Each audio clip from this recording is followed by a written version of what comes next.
Nebraska wins a one-score game over Rutgers, 14-13. It's like the first one-score game we've won in 83 years. And they went back-to-back conference games for the first time since 2018. See this? See this? Yeah, I'm wearing this because in the first half I was in my regular clothes and I thought, oh my God, watching this first half is, if I'm going to do this, I'm going to be comfortable. So I was comfortable when we won. This all goes down to the defense. Yeah, I mean, they gave up the first 7 points. You know, Rutgers made it look relatively easy going down the field. They picked on Malcolm Hartzog, the true freshman, and they made it look easy earlier. And you're like, oh my God, what's going on? But the defense really played. They kept Rutgers out of this game. They did. In the first half, I mean, Rutgers should have been up like 24-0 or 31-0, but no, they sucked too. And they sucked more than we did. And I think the most amazing, you can look at all the statistics for this game, but I'm going to point out, I think probably again, that this time it wasn't just a bad thing happening and they broke down. They were terrible the entire first half on offense. Inept would be a grade up from what they were. But, you know, they came back out in the second half, and I thought Casey Thompson was going to be injured and not play. And they just, they turned into kind of an offense. I mean, they always say good football is a game of inches. I want you to think about it. If we had lost this game, how much bitching we would be doing about that fourth down call where we didn't run the ball at all. And it was like a 4th and 1 at the end of the third quarter. And we were ready to score. And we do that and run the ball. Guys all over the world had to fall over dead right at that moment. So look for everywhere they did.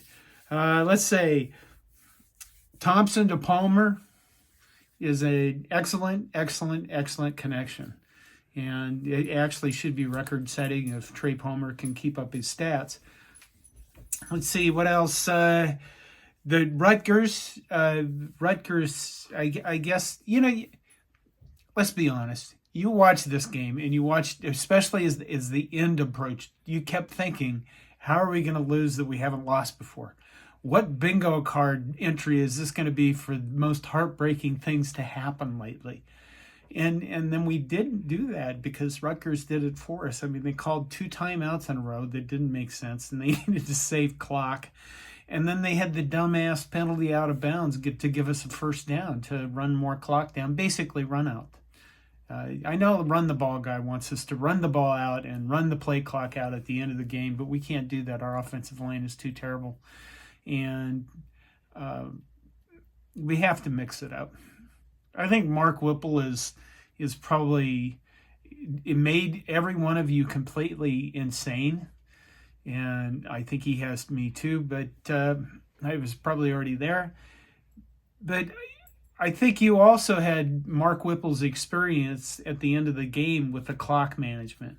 I'm not saying Mickey Joseph wouldn't have just figured out how to do that by himself, but you have seasoned professionals that, I mean, the NFL coaches can't manage a clock as well as Mickey Joseph did at the end of that game. He really did. The reason why he won that game was partially because the offense just did enough.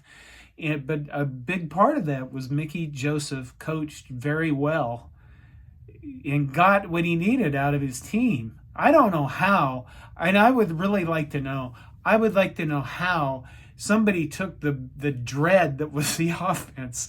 I mean, no energy, no life, flat as hell, and they took them in the second half. They came out and weren't that way anymore.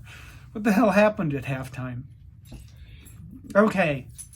I'm exhausted because that game wore me out. I checked my heart rate toward the end of it, and I had a resting heart rate or a heart rate of around 120. So, hey, yeah. Okay, Nebraska gets a win, 14-13 over Rutgers, and we are now in sole place. So we own first place in the Big Ten West, which is really terrifying and horrible. But here we are. Don't look ahead. I keep telling you this, do not look ahead. Don't look at this and go, how many, can we win enough games to get to a bowl? Just enjoy now. At least enjoy the weekend before you start thinking about it. Because there's a lot of other horrible games that are going to be on tomorrow. Iowa's going to do something. You know that. Okay. It's a victory. Go Big Red.